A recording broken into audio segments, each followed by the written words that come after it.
Este é um resumo em ordem cronológica de Pokémon, como você nunca viu. Então coloque o celular para carregar, pegue um lanchinho e venha reviver a história que marcou para sempre toda uma geração. Arceus surgiu em um ovo no vazio primordial, e a partir dele todo o universo foi criado. Com os seus 1000 braços, ele moldou o mundo e criou os demais Pokémons. Nunca mais vimos os seus 1000 braços, mas o que é constantemente retratado são 16 placas da vida, que sempre o acompanham. Elas representam os diferentes tipos de Pokémon e são parte da sua essência vital. Logo após, nasceu o Mew, considerado o primeiro Pokémon no sentido genético. Ele contém o DNA de todas as espécies de Pokémon que viriam a seguir, o que explica sua habilidade de se transformar em qualquer um deles com facilidade. Há uma informação interessante sobre o Mew. Alguns dizem que ele habita na Ilha de Ferro ou na Árvore do Início, mas esses dois locais são o mesmo. Mew tem uma conexão profunda com a fonte da vida. Sua existência está entrelaçada com a da árvore, e se a árvore da vida perecer, ele também iria desaparecer, e vice-versa. Depois de Arceus e Mew, surgiram os 3 guardiões do lago, Uxie, Mesprit e Azelf. Suas habilidades representam o conhecimento, a emoção e a força de vontade. Há quem imagine uma cena em que Mew, junto com Arceus e os 3 guardiões, estejam colaborando para imaginar e criar as novas formas de Pokémon. Na sequência, aparecem Dialga e Palkia, os soberanos do tempo e espaço. Eles regulam o funcionamento natural do universo. Sem eles, a realidade entraria em colapso. Como padrão, na mitologia Pokémon, sempre que surge um par de entidades poderosas, elas acabam entrando em conflito. Assim, para conter essa desordem, Arceus cria um terceiro, Giratina, o Senhor da Antimatéria, que acabou sendo banido para o mundo distorcido por sua natureza caótica. Esse padrão se repete em outras áreas da natureza. Sempre que 2 Pokémon entram em conflito, surge um terceiro para equilibrar. Com o tempo, esses Pokémon passam a habitar dimensões separadas, mas todos fazem parte do mesmo cosmos. Temos então o nosso mundo físico, a Terra Pokémon, o mundo distorcido de Giratina, a dimensão do tempo, Dialga, e a dimensão do espaço, Palkia. E por fim, o plano onde está Arceus, que paira acima de todos os outros planos. Mais tarde surgem outras realidades, como o Ultra-Espaço, que pode ter nascido de batalhas interdimensionais entre os primeiros Pokémon. Existe também o mundo dos espíritos, ampliado ainda mais pelo conceito de um universo multidimensional, gerado diretamente ou indiretamente por confrontos. Outra constante da mitologia é que Arceus, após utilizar grande parte da sua energia, entrou em um sono profundo por séculos. Avançando na linha do tempo, aparece Kyogre e Groudon, os titãs dos mares e da terra. Ambos nasceram na mesma dimensão que Mew e começaram sua missão de moldar o planeta. Kyogre expandia os oceanos. Groudon elevava os continentes. Mas como era de se esperar, eles entraram em conflito. Para apaziguar essa disputa, surgiu o terceiro, Rayquaza, o criador dos céus. Com ele, enfim, se estabelece um equilíbrio entre o mar, terra e ar.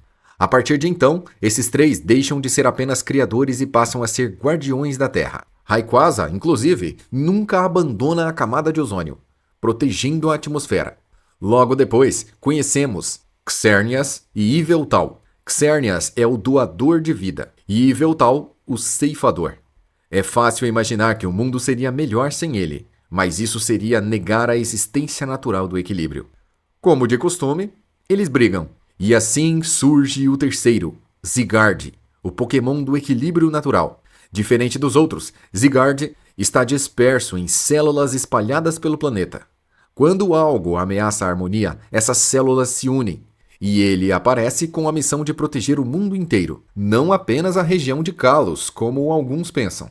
Ao fim de suas disputas, Xerneas se transforma em uma árvore adormecida, enquanto Yveltal se encolhe em um casulo, ambos ainda influenciando o mundo mesmo em repouso.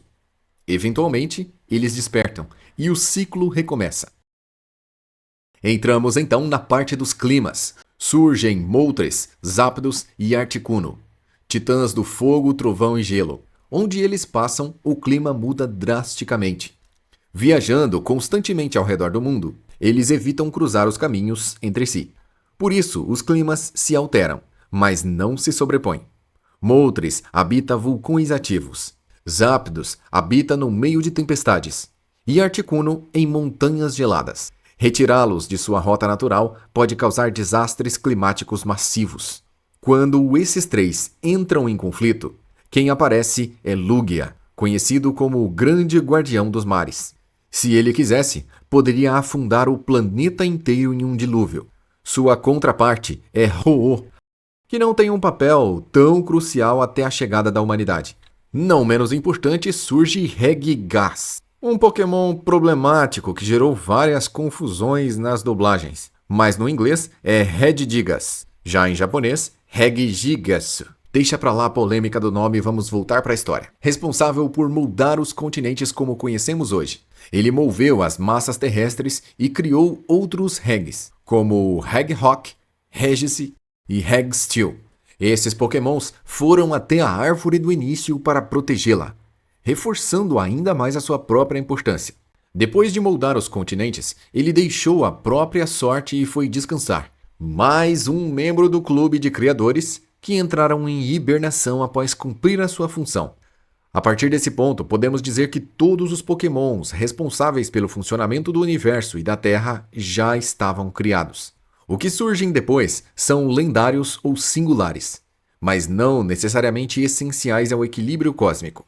Muitos são apenas figuras marcantes com habilidades únicas. Com base nos eventos anteriores, novas criaturas surgem como consequência das batalhas e das forças cósmicas em jogo.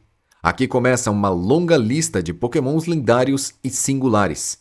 Vamos ver os mais importantes. Temos Reshiram e Zekrom, representando Yin e Yang. As lendas dizem que ambos eram originalmente só um, mas se separaram devido aos conflitos ideológicos. Dessa separação restou uma casca vazia, do qual nasceu Kyurem, um dragão de gelo que pode absorver os outros dois e assumir novas formas, embora não se preocupe em equilibrá-las.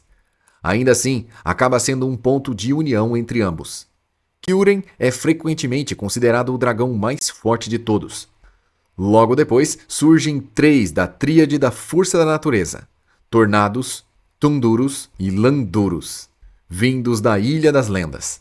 Eles representam o vento, o trovão e a fertilidade. Como padrão, eles vivem em conflito. E graças a esses conflitos, nasceu Zeraora, um Pokémon elétrico com missão de proteger os mais fracos dessas batalhas destrutivas tão lendárias. Isso porque de tempos em tempos, os lendários voltam a se enfrentar em um ciclo eterno. Também há um Pokémon como Eatran, que habita as regiões vulcânicas e é capaz de fazer vulcões entrarem em erupção, gerando rochas raras, que só podem ser extraídas com equipamentos extremamente resistentes. E temos Shaymin, que purifica o ar após esses eventos, transformando toxinas em campos floridos. Celebi, o viajante do tempo, protege os bosques e impede que sejam destruídos. Quando está fraco, ele se envolve em plantas para proteger e viajar no tempo por meio das ondas do tempo que surgem a cada 20 anos e fornecem a energia necessária para a viagem. Celebi não viaja por capricho, mas para preservar o equilíbrio natural. Temos também Jirachi, o Pokémon dos desejos. Ele acorda apenas por 7 dias a cada 1000 anos, e durante esse breve tempo ele realiza desejos. Jirachi é um dos Pokémons mais misteriosos, e o seu sono prolongado lembra muito o próprio Arceus, o que poderia indicar uma ligação especial. No mar temos o Príncipe Manaphy, capaz de chamar os Pokémons marinhos e equilibrar o ecossistema oceânico. Manaphy é pai de Phione, sua descendência. Phione é conhecido como o Lado do Mar e possui a habilidade de curar qualquer Pokémon de qualquer doença. Enquanto Manaphy irradia águas frias, Phione emana águas quentes. Juntos, eles mantêm o equilíbrio térmico dos oceanos. E esses dois são os únicos Pokémons lendários que não entram em conflito. Com isso, o mundo finalmente tinha tudo o que precisava não apenas para existir, mas para prosperar. Começaram então a surgir pokémons não tão singulares, como os pré-históricos. É importante lembrar que um ser lendário não significa único ou imortal. Por exemplo, existem múltiplos Lugia e possivelmente até múltiplos Mews. Muitos deles podem morrer, e inclusive há fósseis de pokémons lendários, o que indica que eles podem deixar de existir.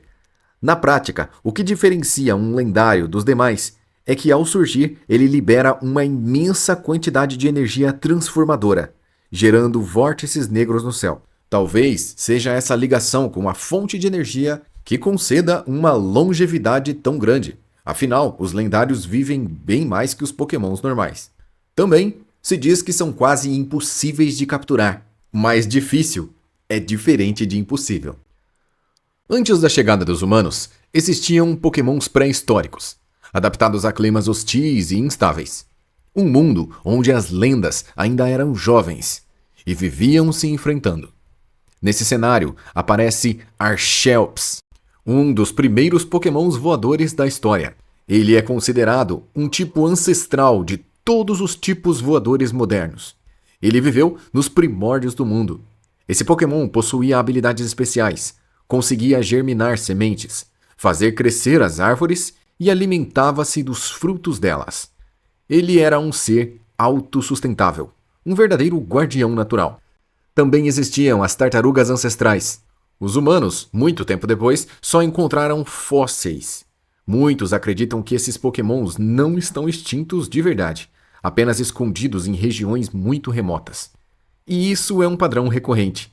Mesmo quando um pokémon é considerado extinto, ele geralmente sobrevive em algum lugar em segredo.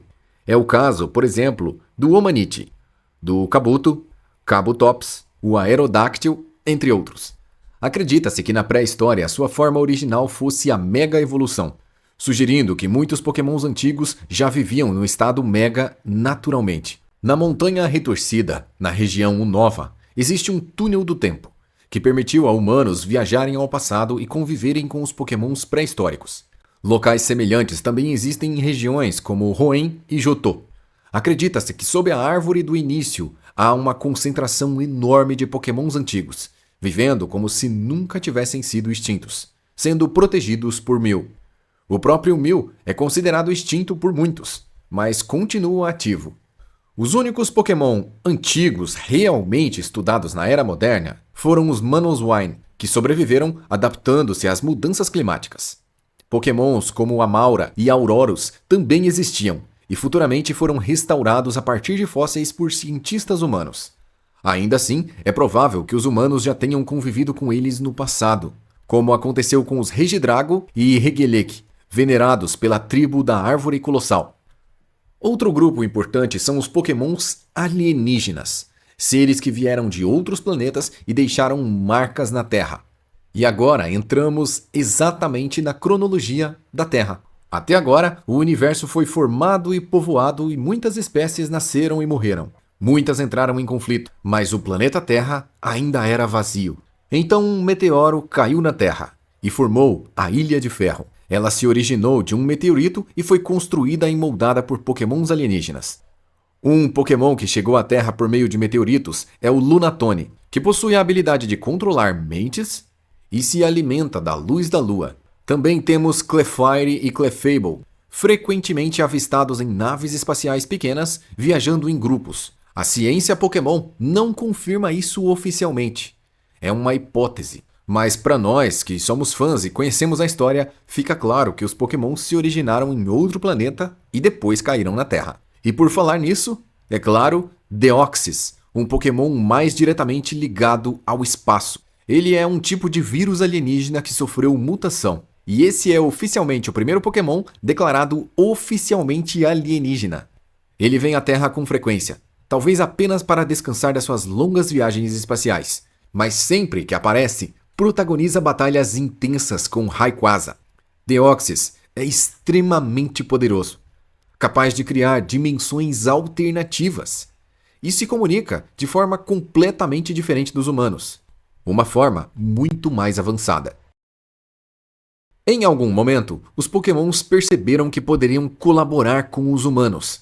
Talvez tenham notado o potencial dessa parceria, e o resultado disso foi o surgimento de novos Pokémons lendários. Entre eles estão Darkrai, a contraparte de Cresselia. Sempre que Darkrai aparece, ocorrem eventos estranhos. Ele provoca pesadelo nas pessoas, enquanto Cresselia pode transformá-los em sonhos bons. E eles não se limitam apenas a conflitos.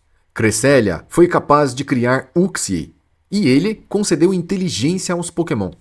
Ela também criou o Mesprit e Azelf. Mesprit deu aos humanos a capacidade de sentir emoções. Azelf deu força de vontade. Uxie deu a sabedoria. Esses três nasceram para trabalhar em harmonia e proteger o equilíbrio. Se um deles cair, outros retornarão para restaurá-los.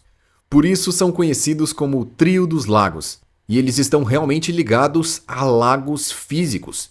Mas eles vivem em outra dimensão paralela, apenas observando o mundo através de portais que se parecem com lagos.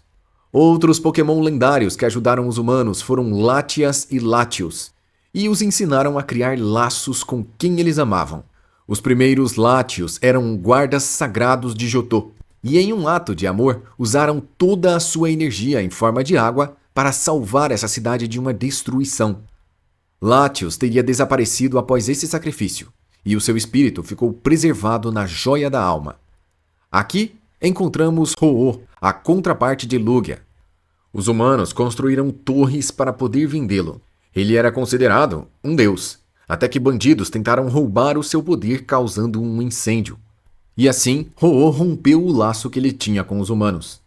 Durante o incêndio, 3 Pokémon morreram, mas Ho-Oh sobreviveu e os restaurou em novas formas de vida. Assim surgiu Entei, Raikou e Suicune. Eles estão de guarda, vigiando os humanos, observando se algum dia seria possível coexistirem em harmonia. Se isso acontecer, o arco-íris retornará, que seria o sinal da volta de Ho-Oh. Sendo assim, Suicune é a reencarnação do vento no norte, Entei é a reencarnação do vulcão e Raikou a reencarnação do trovão. Durante os tempos antigos, quando Crow City estava em perigo, esses 3 lendários vieram ajudar, protegendo a cidade e os seus habitantes. Em sua homenagem, estátuas dos 3 foram erguidas por toda a parte. Os moradores dessa cidade chegaram a construir uma nova torre na esperança de rever Ho-Oh, mas ele nunca voltou. Com o passar dos séculos, muitos passaram a acreditar que ele era apenas uma lenda. Ainda assim, sua intenção era clara: ajudar os humanos a evoluir. Outro Pokémon de importância simbólica é Marshadow, enviado para guiar o Guerreiro do Arco-Íris, aquele que for digno de ser conduzido por Ho-Oh.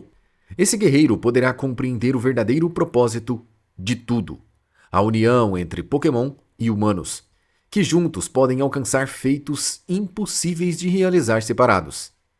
Desde tempos antigos, Pokémons demonstravam uma predisposição natural para o controle, seja por hierarquia social, proteção ou simplesmente por competição. Isso levou à existência dos conhecidos como Pokémons dominantes, criaturas extremamente poderosas, como um Kommo-o, que vive nas cavernas, se destacando dos demais. Antes mesmo do conceito de Dynamax, Pokémons gigantes já existiam. Um dos maiores mistérios da antiguidade é o Pokémon gigante que atacava os vilarejos, fazendo o povo se revoltar e se reunir para atacá-lo, muitas vezes sem sucesso. Assim, surgiu uma grande necessidade de conter esse Pokémon, o que deu origem às primeiras formas de Pokébola, as Pokébolas primitivas. Uma Pokébola ancestral foi usada para selar Claydol, um gigante no Vale da Destruição. Pouco tempo depois, em um império chamado Pokélands, um rei tentou capturar Ho-Oh usando uma esfera de pedra mágica. Mas Ho-Oh não foi capturado. Antes, ele destruiu o império e aprisionou o espírito do rei dentro da Pokébola. Existem também algumas Pokébolas de madeira, mostrando que esse conceito era utilizado bem antes da Era Moderna. E assim, os seres humanos aprenderam a capturar os Pokémons e fazê-los lutar uns contra os outros. Os combates Pokémon da pré-história são demonstrados como a grande prova das ilhas no Monte Lanakila, onde apenas aqueles que tinham fortes laços com seus pokémons conseguiam vencer. Se um pokémon percebia que o seu treinador era fraco, ele simplesmente parava de obedecer. Os pokémons assimilavam traços dos seus treinadores e os treinadores assimilavam traços dos seus pokémon. Era uma troca constante e uma conexão emocional real.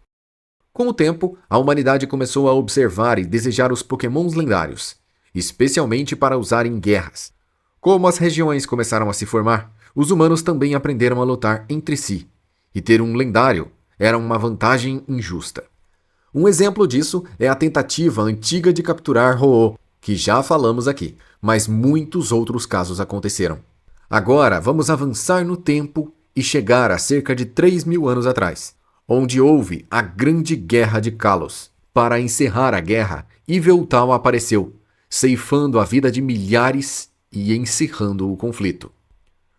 Uma civilização antiga, preocupada com o desequilíbrio causado pela ausência de Xerneas, enviou um emissário para tentar controlar Yveltal. Esse emissário era Jan, um guerreiro que amava uma mulher chamada Ayla, uma jovem que havia sido tragicamente petrificada por uma maldição. Um vidente revelou a eles que Xerneas poderia restaurá-la, e Jan passou a vida em busca desse poder. Quando finalmente o encontrou, descobre que um governante rival se apossou de Xerneas, obtendo a vida eterna. Porém, à sua volta, as árvores e o solo estavam inférteis, mostrando que a vida eterna não tem valor, é sem propósito e uma ilusão. Frustrado, o rei tenta queimar Xerneas, e Jan tenta protegê-lo, mas falha. Parecia que estava tudo acabado. Mesmo com a esperança perdida, Xerneas retorna totalmente restaurado e revitaliza toda a terra. E você deve imaginar que a amada Ayla voltou da sua petrificação. Bom, na verdade, ela nunca foi despetrificada, e ela está lá, em forma de estátua, até hoje. Falando de coisas que estão ali perto, temos, próximo de Kalos, Sinnoh e suas culturas ancestrais. Nelas, as lendas de Dialga e Palkia são ancestrais. Giraltina é ignorado, talvez por ninguém compreender sua dimensão inversa. O desejo de entender os Pokémon originou o sonho de um dia conhecer os lendários e sua fonte primordial. Havia alguns que adoravam de forma supersticiosa e alguns que procuravam invocá-los para controlar os seus poderes.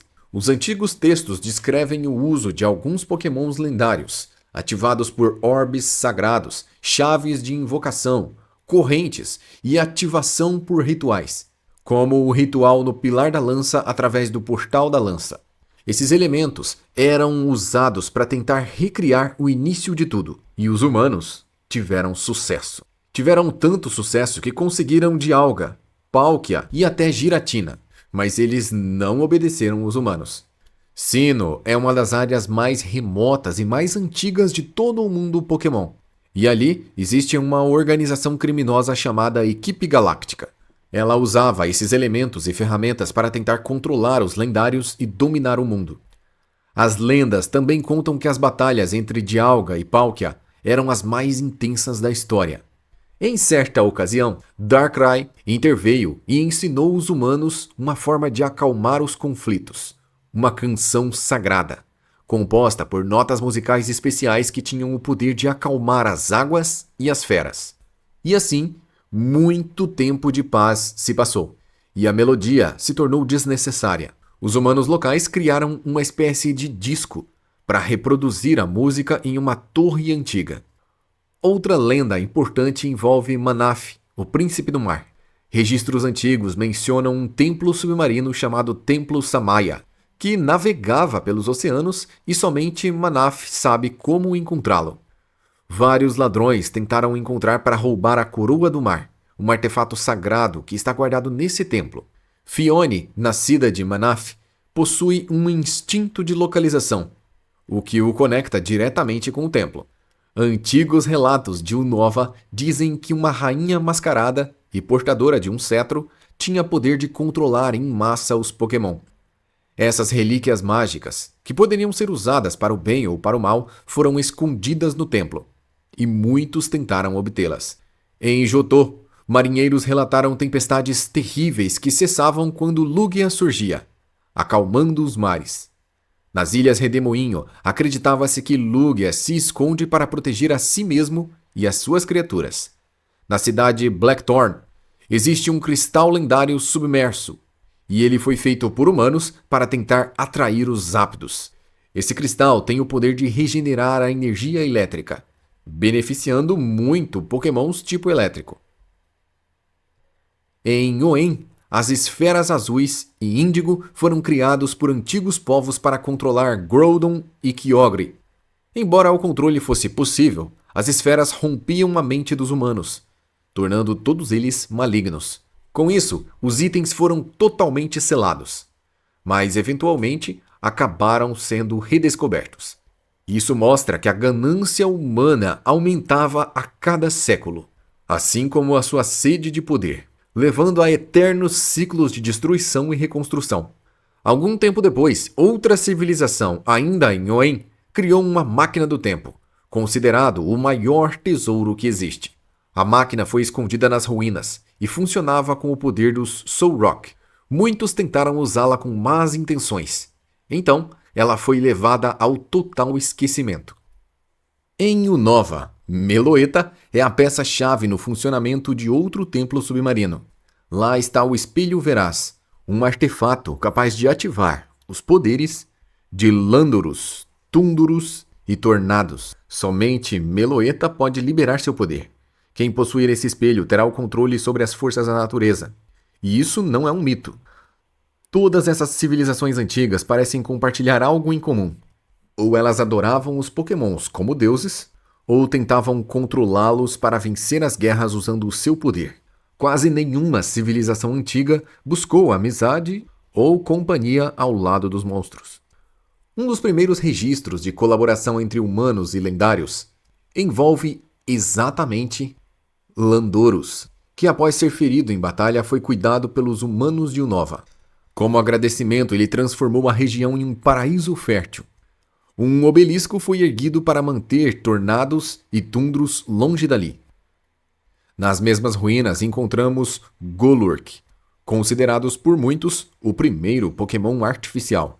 Criado pelos antigos habitantes de Unova, Golurk serviu para proteger as cidades ricas e guardar o seu ouro. Dizem que ele só pode ser derrotado por vários grupos de humanos, sugerindo que ele era extremamente poderoso. Voltando a Arceus, vemos um caso emblemático de confiança traída. Um jovem chamado Damos conseguia se comunicar com os Pokémons por meio dos seus sentimentos. Seus descendentes eram capazes de pedir favores a Dialga e Palkia, e essa comunicação era feita com facilidade. Algo que as antigas seitas passaram séculos tentando, sem sucesso. Damos era bondoso e buscava a paz, mas suas terras eram áridas e inférteis. E então, como um justo nesse mundo de Pokémon não tem paz, veio uma chuva de meteoros. Quando os meteoritos começaram a cair e destruir tudo, Arceus interveio, e ao defendê-los, ele perdeu uma das suas 16 placas da vida. Mas esse homem ajudou Arceus a se curar. Em gratidão, Arceus entregou a Joia da Vida, contendo parte do seu poder, e ela foi usada para restaurar e dar fertilidade para as terras de Damos. Com isso, uma nação floresceu. Mas ao retornar para buscar a joia, Arceus foi traído pelo Imperador Marcos, que prendeu Damos e tentou enganar Arceus com uma falsificação. Ferido e desconsolado, Arceus entrou em sono profundo, carregando um rancor contra os humanos. Mais uma vez a confiança foi quebrada. Pouco tempo depois, Sir Aron, da região de Kanto, tentou pôr fim a uma guerra entregando a sua própria aura à Árvore do Início. Com a ajuda de Lucario, que ele selou em seu cajado, Aron encontrou Mew e o convenceu a intervir. A guerra foi decidida, mas Aron morreu no processo. Lucario só despertaria séculos depois, guiando um descendente da mesma aura. Uma cena curiosa mostra Mew retornando à árvore na forma de Ho-Oh, sugerindo que talvez Ho-Oh tenha morrido e Mew tenha assumido seu lugar. 1000 anos atrás, na região de Célia, um povoado chamado Indou acreditava na força do dragão, uma energia invisível que fluía pelo planeta. E se você pudesse assistir resumos completos como esse, sem interrupções de anúncios? Agora essa opção ficou muito mais fácil com a plataforma Io Resumos. Você pode assinar por um valor bem baixo e assistir mais de 50 resumos completos de séries, filmes, desenhos e animes. Toque no link na descrição e conheça a plataforma mais completa de resumos do Brasil. Há muito tempo, existia uma civilização antiga, chamada de Reino do Vale, um lugar próspero onde os humanos viviam em plena harmonia com os Pokémon. Esse equilíbrio era sustentado pela sabedoria do povo e pela misteriosa força do dragão, uma energia ancestral que fluía por toda a região, conectando o castelo, a terra e os céus. No centro desse reino estava o rei, um homem justo e sábio, que governava com o seu Victini, um Pokémon lendário com o poder de conceder a vitória para quem está próximo a ele. E ele não era apenas um símbolo de sorte. Sua energia era usada para amplificar a força do dragão e manter a estabilidade do reino. Então, esse rei teve filhos gêmeos. E os dois foram criados com amor e sabedoria. Mas à medida que eles cresceram, seus corações tomaram rumos diferentes. Uma acreditava que o mundo deveria ser guiado pelos ideais, sonhos, aspirações e um futuro a ser construído. Já o outro valorizava a verdade, aquilo que é concreto e inegável. Cada príncipe foi escolhido por um dragão lendário, que nasceu da divisão de um único ser ancestral. Zekrom, o dragão do trovão, se aliou ao príncipe sonhador. Reshiram, o dragão da chama e da verdade, caminhou ao lado do irmão racional. Durante um tempo, os dois príncipes tentaram governar juntos, cada um buscando seu próprio caminho para o bem do povo. Mas logo suas visões entraram em conflito. O que era a união se transformou em guerra. Zekrom e Reshiram, que antes eram parte do mesmo ser, agora estavam travando uma batalha devastadora, espelhando a divisão entre os irmãos. A luta foi tão intensa que ambos os dragões entraram em exaustão. Foram forçados a entrar em um estado de sono profundo, se encasulando. Seus corpos se cristalizaram e desapareceram na história. A guerra cessou, mas o estrago já estava feito. Com a força do dragão fora de controle e ameaçando destruir toda a região, o rei tomou uma decisão extrema.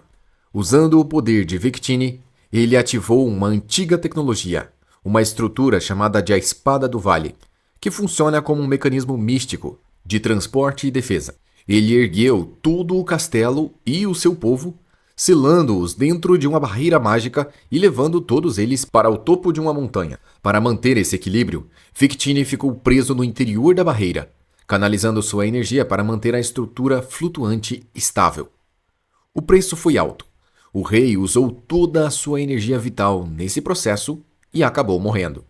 Mas antes de partir, ele deixou uma última ordem. Victini nunca deveria sair da barreira e jamais permita que a Espada do Vale seja movida novamente. Isso pode libertar a força do dragão e trazer fim ao nosso mundo. Com o passar dos séculos, a história se tornou lenda. Victini permaneceu solitário e aprisionado, ainda alimentando a barreira com a sua própria energia, só que cada vez mais enfraquecido.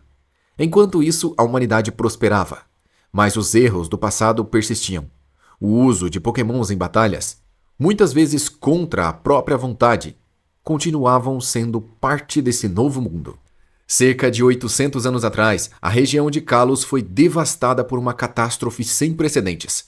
Uma força obscura se espalhou pelo bosque sagrado e no centro desse caos estava Yveltal, o Destruidor.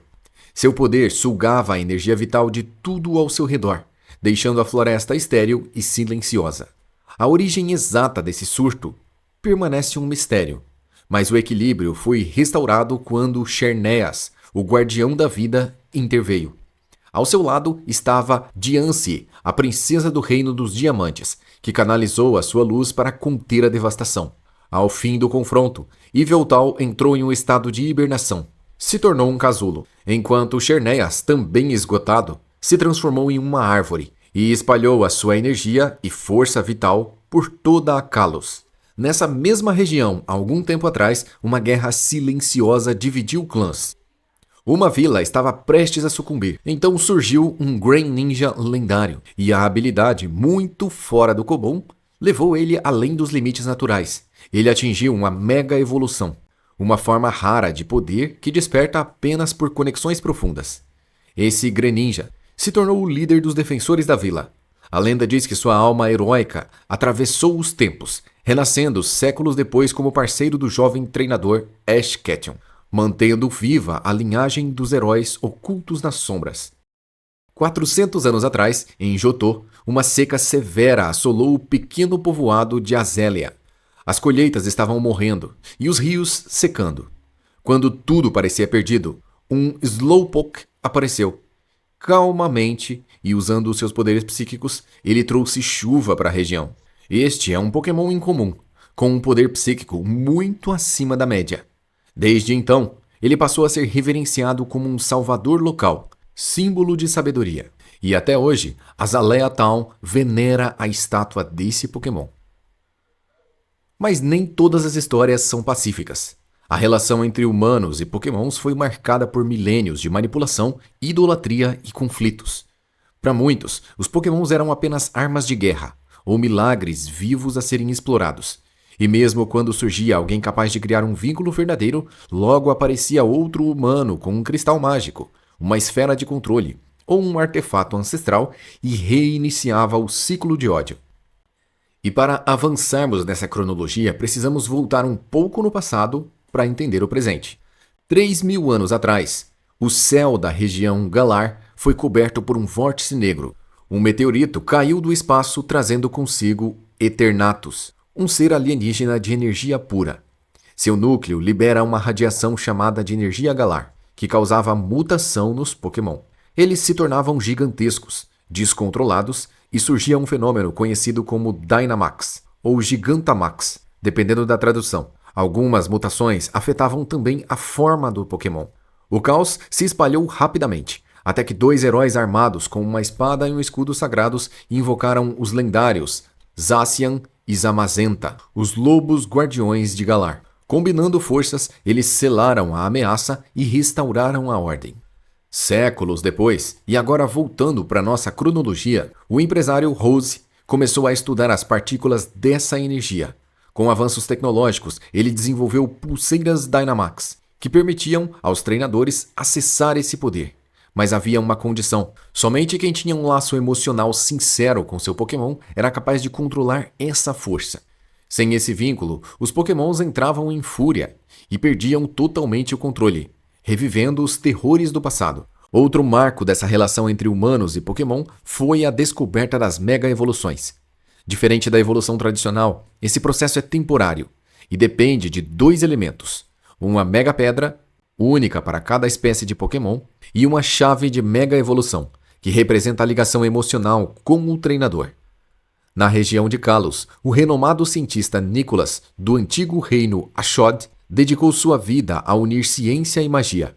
Inspirado pela harmonia entre humanos e Pokémons, ele criou Magiarna, o primeiro Pokémon artificial com alma, sustentado por uma fonte de energia chamada Coração Ânima, ou Soul Heart.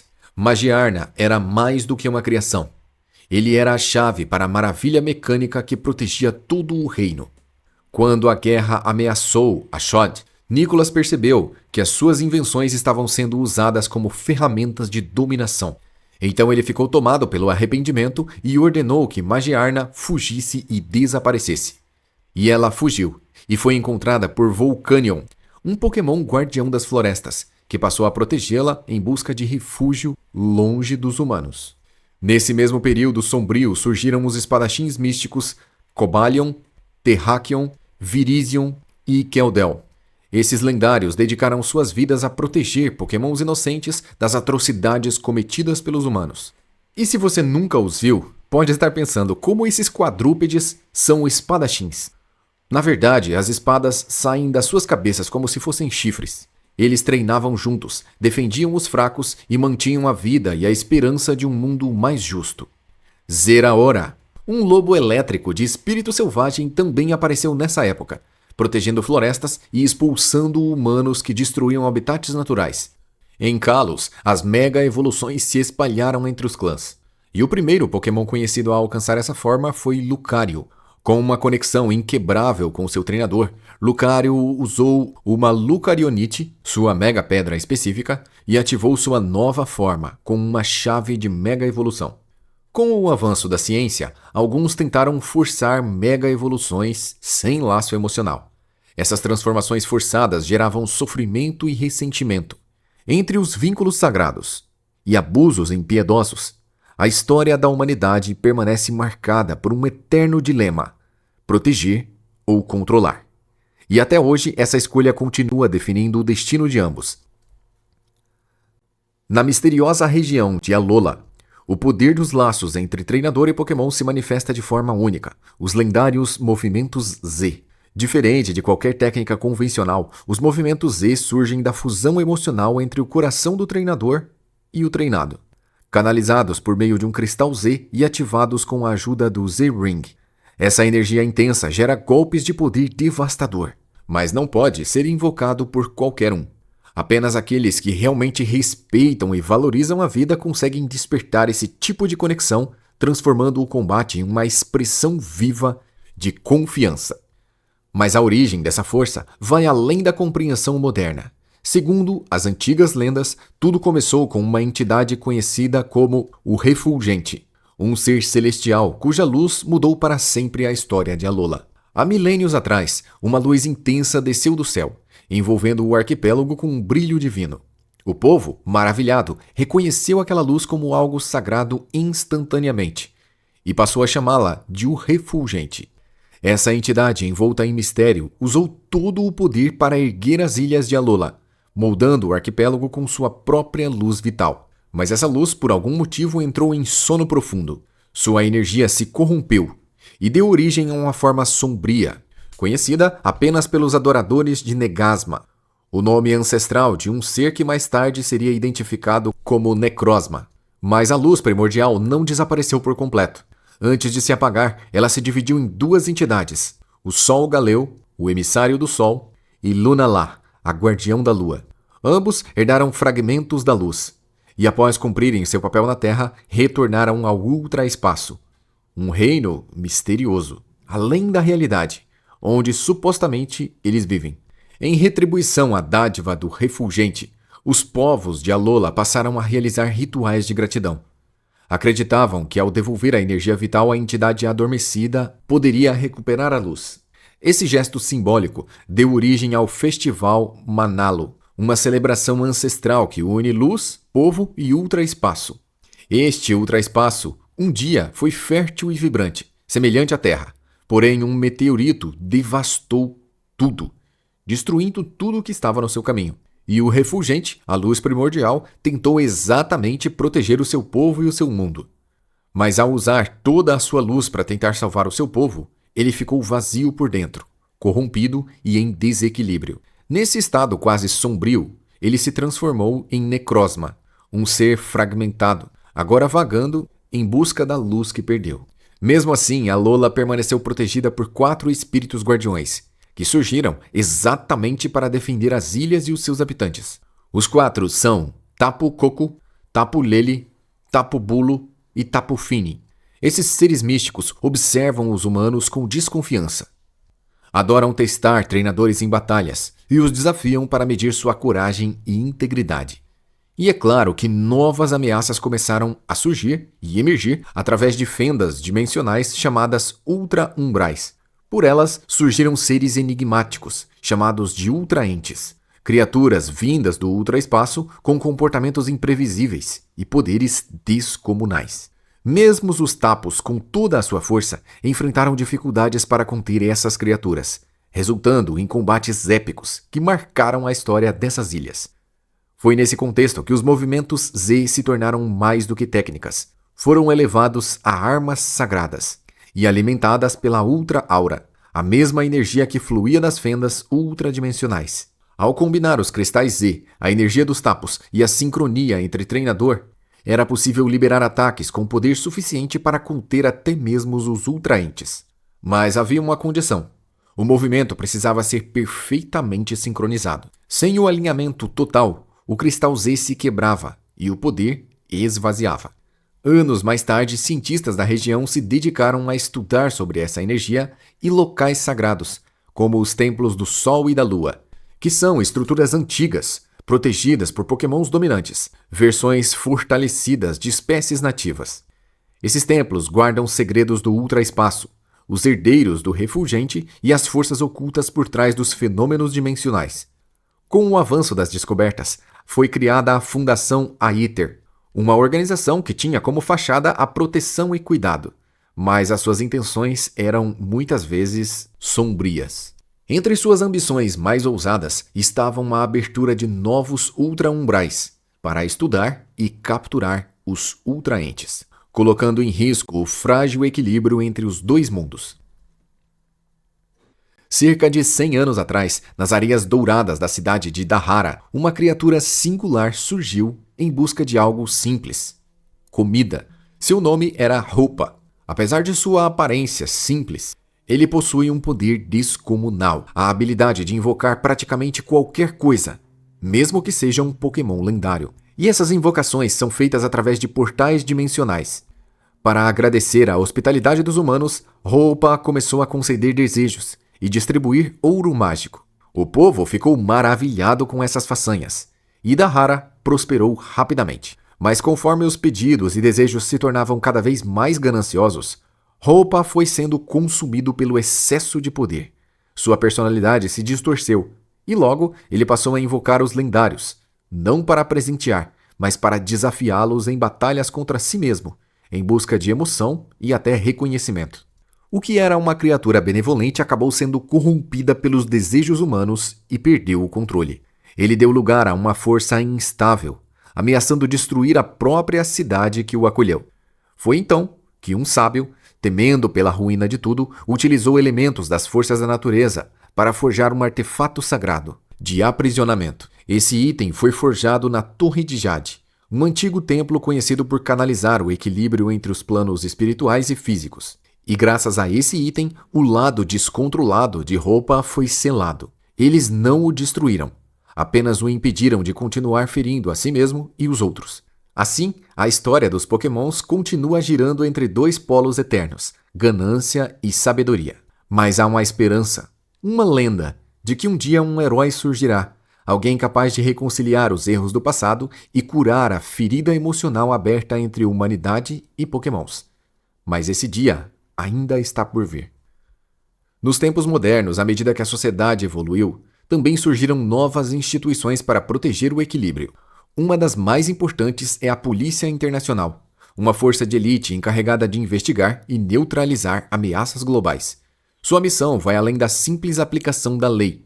Eles combatem o tráfego ilegal, caçam organizações criminosas e desmantelam seitas fanáticas, muitas delas obcecadas em invocar lendários com o objetivo de dominar o mundo.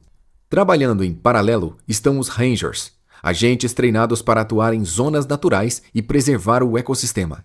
Diferente de treinadores comuns, os Rangers não capturam permanentemente, e sim auxiliam em momentos críticos usando dispositivos de controle temporário chamados de capturadores. Seu papel é defender habitats naturais, impedir desastres ecológicos e mediar conflitos entre humanos e Pokémons. Na região de Unova, surgiu uma iniciativa estatal chamada de a Brigada de Resgate, que funciona como um programa social. Seu objetivo é empregar cidadãos em ações de emergência, como incêndios, inundações e deslizamentos, sempre com o auxílio de Pokémons. Com o avanço dessa consciência ambiental, diversas reservas naturais foram estabelecidas pelo mundo, protegendo espécies raras ou em risco. Entre elas está a curiosa ilha dos PJ, declarada reserva ecológica há cerca de 50 anos atrás. Nesse local, os PJ desenvolveram corpos tão pesados que perderam a capacidade de voar. Pesquisadores se dividiram. Alguns acreditam que se trata de uma forma de evolução adaptativa, enquanto outros veem como resultado de sedentarismo, causado pela ausência de predadores. De qualquer forma, a ilha se tornou um símbolo de preservação e até um mistério biológico. Para apoiar os treinadores em sua jornada, foram criados hotéis, com os subsídios estatais, financiados aparentemente com impostos públicos. Esses locais oferecem hospedagem, refeições e até tratamento de emergência, permitindo que treinadores explorem regiões remotas, façam descobertas e conduzam pesquisas. Foi há cerca de 75 anos atrás que surgiu o primeiro centro Pokémon do mundo, um marco da assistência.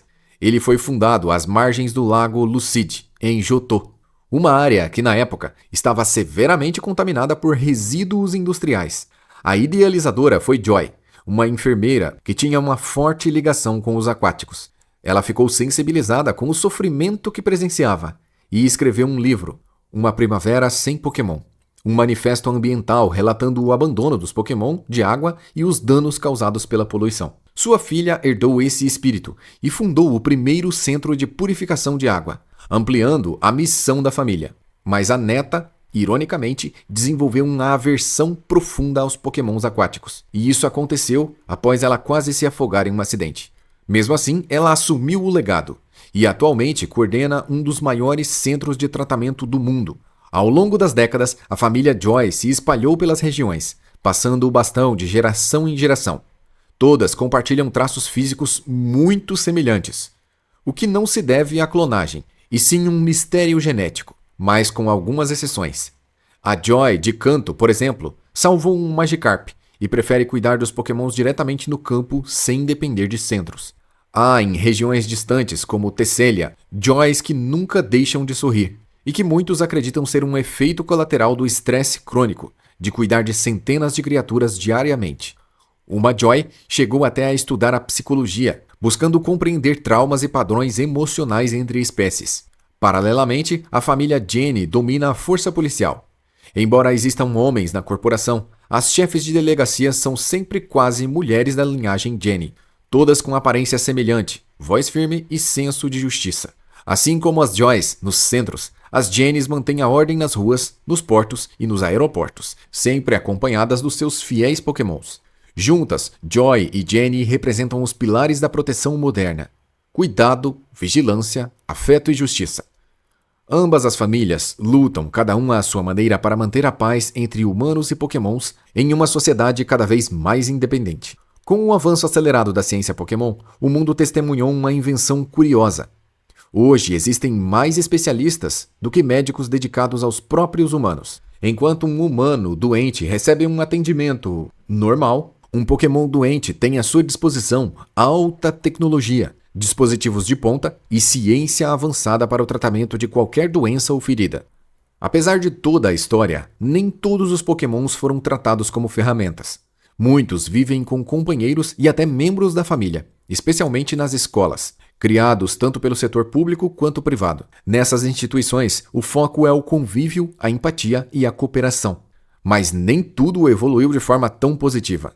Os lendários e raros começaram a desaparecer, e isso se tornou um grande mistério. Muitos deles foram caçados e presos, e outros simplesmente forçados a se refugiar em locais secretos ou sagrados.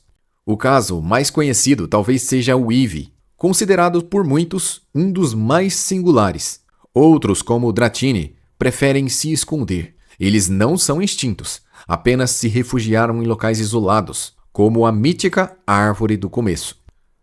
Apesar dessas conquistas tecnológicas, cada região guarda seus avanços com zelo extremo. Mesmo com tecnologias semelhantes, nenhum país compartilha descobertas um com o outro. Até mesmo máquinas de ressuscitar fósseis Pokémon foram elaboradas, mas são mantidas em segredo em cada laboratório original. Ainda não chegamos no tempo presente, mas estamos quase lá. Um dos maiores marcos da era moderna foi a criação das Pokébolas vermelhas, esferas com espelhos internos de leitura óptica, capazes de analisar dados, armazenar estatísticas e conter Pokémons em estado seguro. E foi criado um sistema de classificação e rastreio. Se um Pokémon já for capturado por uma Pokébola, nenhuma outra Pokébola pode capturá-lo, graças ao Sistema Global de Controle de Pokébolas, que sincroniza todas as esferas com um banco de dados mundial em tempo real. Porém, esse sistema não é infalível. A adaptação dos Pokémons ao estilo de vida humano foi inevitável. Com o tempo, eles deixaram de ser criaturas selvagens e passaram a se ajustar às rotinas e exigências sociais. Para manter o equilíbrio e evitar abusos, uma regra global foi estabelecida. Um treinador só pode carregar 6 Pokémon por vez. Qualquer troca exige o uso de sistema de transferência remota, também conectados por uma rede. Se uma Pokébola apresenta defeito, o Pokémon permanece inacessível até que seja reprogramada em um centro Pokémon certificado. Esse sistema foi iniciado pelo professor Akihabara, que foi o inventor da primeira máquina de transferência. E mais tarde, ele desenvolveu a transferência de humanos entre locais remotos. Com o tempo, outras regras foram surgindo, como as regras de que Pokémons podem ser doados ou transferidos, desde que o treinador entregue-os voluntariamente. Mesmo dentro da Pokébola, os Pokémons precisam se alimentar, embora eles consumam pouca energia nesse estado. Casos como o Snorlax, que precisa de mais de 400 quilos de comida por dia, tornam a logística e a posse desse tipo de Pokémon um verdadeiro desafio. A criação das Pokébolas impulsionou diversas inovações e modelos, como as Pokébolas pesadas, que podem conter Pokémons de grandes dimensões, as ambientais adaptadas a tipos específicos ou habitats como cavernas, florestas e oceanos, e as divisões foram se estendendo, até chegarmos a mais de 40 tipos diferentes de Pokébolas. Tudo isso chegou até a invenção da Pokédex, o maior depósito de informações já feito, o verdadeiro Chat GPT Pokémon. Esse sistema foi idealizado pelo professor Carvalho, e para falar sobre ele, precisamos voltar quando ele era criança. Ele era conhecido como Dedos Voadores, pois tinha muita habilidade nos videogames. Ele nasceu e cresceu como um gênio, e tinha como projeto catalogar todos os Pokémons do planeta. Com o apoio do clã dos Good, ele construiu a base de dados da Pokédex. O plano era simples. Treinadores viajariam pelo mundo, atualizariam as informações e as enviariam para a Pokédex. Os Pokémons poderiam ser enviados para o rancho do Professor Carvalho em Pallet Town, onde ele poderia os estudar em ambiente natural. Apesar da sua genialidade, o professor mantém um estilo de vida modesto. E então, mais alguns anos se passaram. Em Alola, a Fundação Aether se destaca sob o comando de Lusamine, que mergulhou na obsessão pelos Ultraentes. Seus cientistas criaram Silvally, um Pokémon artificial. Gladion, filho de Lusamine, libertou Silvally e lhe deu o nome de Código Zero, e o usou para salvar os seus irmãos que estavam sendo capturados pelo ultraespaço.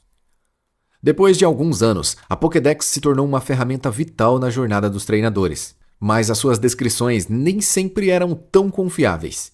E ela frequentemente possui algumas falhas. Mesmo com todos os avanços, o mundo ainda enfrentava ameaças. Algumas pessoas tentavam explorar o Eternatus para transformá-lo em uma fonte de energia infinita, mas isso automaticamente colocava toda a vida na Terra em risco. A partir daqui, as coisas começam a acelerar.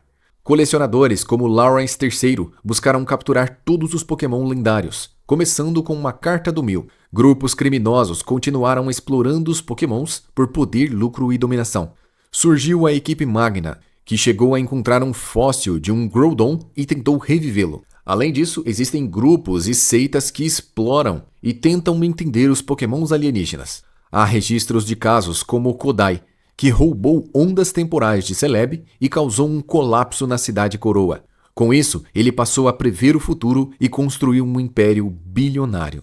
Nenhuma organização, porém, foi tão bem estruturada e tão perigosa quanto a lendária equipe Rocket. Sob a liderança de Giovanni, que também é chefe do ginásio Viridian, o grupo se especializou em tráfico de Pokémons raros e poderosos. Giovanni operava empresas legítimas como fachada, mas seu verdadeiro objetivo era capturar e clonar os Pokémons mais valiosos do mundo, com o foco especial nos pré-históricos, lendários e singulares.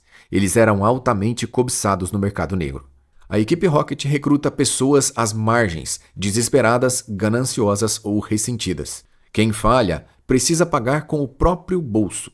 Entre os seus projetos mais ambiciosos estava o Projeto R, liderado pelo cientista Sebastian. Ele desenvolveu uma tecnologia baseada nas ondas de indução evolutiva capaz de forçar a evolução do Pokémon e amplificar suas capacidades naturais. Mas alguns efeitos colaterais inesperados incluíam mutações e alterações genéticas. O caso mais emblemático foi o Gyarados vermelho. Mas o verdadeiro alvo sempre foi o Mew. Composto por um material genético ancestral, Mew foi considerado a chave para a criação do Pokémon perfeito. Após anos de busca, a equipe Rocket obteve um fóssil e iniciou o projeto Mewtwo. O clone foi desenvolvido no laboratório do Dr. Fuji, que também tentava preservar a consciência da sua filha Amber. Mewtwo se comunicava com Amber E para fazer isso, ele usava ondas de telepatia durante os experimentos. Mas após a morte da garota, ele mergulhou em um profundo isolamento, sempre preso a uma incubadora, cheios de tubos e eletrodos. Ele descobriu quem ele era e começou a rejeitar tudo. Giovanni tentou manipulá-lo, oferecendo um propósito, e até criou uma arma para imitar os seus poderes e usou nas batalhas do ginásio Viridian, transformando o próprio ginásio em uma fachada para testes secretos ilegais. Mas Mewtwo eventualmente se rebelou, fugiu e escolheu viver por conta própria longe dos humanos. Entre os rostos mais conhecidos da organização está Jessie e James. Eles se destacaram como figuras-chave da expansão da equipe Rocket pelo mundo. Jessie é filha de Miyamoto, um agente de elite com possível ligação com Giovanni. Ela foi entregue para adoção ainda bebê, e ela possui poucas ou quase nenhuma lembrança dos seus pais. Ela cresceu de lares temporários, pulando de um em outro. Acumulou memórias fragmentadas de várias regiões e passou por vários traumas, cada vez mais aumentando sua sensação de rejeição. Ela tentou seguir carreira no teatro, mas também fracassou. Mais tarde, ela tentou ser enfermeira, mas isso também não deu certo. Quando ela finalmente se uniu a um grupo de rebeldes, ela conheceu James. Juntos, eles começaram a dar pequenos golpes, até serem recrutados para a equipe Rocket. Já o James teve uma origem totalmente diferente. Ele cresceu cercado pelo luxo, tinha tudo o que desejava e achava que todas as crianças do mundo viviam exatamente assim. Seus pais eram tão instáveis quanto ricos, e ele acabou fugindo de casa levando apenas uma caixa e o seu cachorro. Pelo caminho, ele se envolveu com gangues, mas acabou indo parar na casa dos avós. Apesar de toda a riqueza, James carregava um vazio profundo, e suas crises de rebeldia o levaram até a equipe Rocket. Por outro lado, o gato, o mascote, Meow, nunca teve uma mansão nem piscina. Ele passou fome. Ele vagou pelas ruas e a realidade foi bem cruel com ele. Ele foi expulso, ignorado e humilhado. Até que um grupo de Meows de rua o acolheu. E lá ele conheceu outra da sua espécie por quem se apaixonou. Convencido de que precisaria se tornar parecido com um humano para ser amado, ele começou a sua transformação. Aprendeu a andar em duas patas, aprendeu a falar como humanos e quando voltou acreditando ter se tornado especial, ela o rejeitou. Ele sonhava em ser alguém importante, valorizado e aceito, mas aprender a falar e agir como um humano o afastou dos Pokémon. Foi então que ele conheceu Jessie James e foi parar na equipe Rocket. Eles foram para uma academia do crime. Lá eles ensinavam a roubar Pokémons raros e lendários. Depois de formados, eles criaram seus próprios uniformes brancos, em contraste com o preto tradicional da organização. Eles queriam ser livres e até inventaram uma apresentação teatral, exagerada, cômica e icônica. Para proteger o mundo de toda devastação. Para unir todas as pessoas em nossa nação. Para denunciar os males da verdade e do amor. Para estender nosso poder às estrelas. Jessie. James. E equipe Rocket decolando na velocidade da luz. Renda-se agora ou prepare-se para lutar. Não, é isso aí. Mas quase sempre eles passavam dificuldade e precisavam arrumar empregos temporários para sobreviver. Os Pokémons que eles usam geralmente são fornecidos pela base e eles precisam pagar por eles. O verdadeiro talento dessa dupla não era roubar, e sim chegar antes, conquistar territórios, abrir caminho e derrubar a concorrência. Sem querer, eles acabaram expulsando outras máfias e prepararam o terreno para o Império de Giovanni. Mas essa história estava prestes a ser transformada por um único garoto. Desde muito pequeno, Ash Ketchum sonhava em ser um grande treinador. Talvez esse desejo tenha nascido pela ausência do pai. Um homem que ninguém fala sobre ele, e a identidade continua um mistério. Quanto à mãe, Delia, pouco se sabe além do básico, mas há uma presença constante, o professor Carvalho, que sempre aparece por lá. Coincidência? Talvez não. Ash participou de todos os acampamentos organizados por Carvalho. Foi em um desses eventos que ele conheceu Serena, uma garota que tinha medo de Pokémons. Ash a ajudou a superar desse medo, despertando nela uma paixão silenciosa. Inspirada por ele, Serena decidiu se tornar uma treinadora. Apesar do entusiasmo, Ash era desleixado, vivia perdendo a hora e as aulas. No dia em que Mew apareceu, Go presenciou o evento, mas o Ash estava dormindo. Então surgiu um rival, Gary, o neto do professor Carvalho. Certa vez, durante uma pescaria, os dois puxaram ao mesmo tempo a mesma Pokébola antiga do fundo de um rio e acabaram dividindo ela em duas metades. Um empate que marcaria o início dessa rivalidade. Gary era o favorito, mas Ash tinha algo que ele não tinha: uma persistência inabalável. Enquanto isso, um pequeno Pichu vivia sozinho. Ele foi acolhido por uma Kangaskhan, que o tratou como seu próprio filho. Até que um dia ele se separou dessa sua família adotiva. No momento que ele voltou a ficar completamente sozinho, ele evoluiu para Pikachu. Foi capturado por uma Pokébola especial, mas tinha um espírito indomável e rebelde. Então ele foi levado para o laboratório do Professor Carvalho. Um dia, Ash, como sempre atrasado, chegou ao laboratório. Todos os Pokémons já haviam sido escolhidos. Sem alternativa, o professor entregou para ele o Pikachu. Um Pikachu mal-humorado, teimoso e imprevisível. E foi ali que tudo começou. A história do menino que não queria apenas capturar Pokémons, mas se conectar com eles. E essa foi a ordem cronológica completa da linha temporal de Pokémon, para você que ainda não conhecia. As pronúncias e nomes podem variar de idioma para idioma, mas a história original completa é essa. Não deixe de conferir os outros resumos aqui do canal Anime no Kokoro. E se inscreva para não perder nada.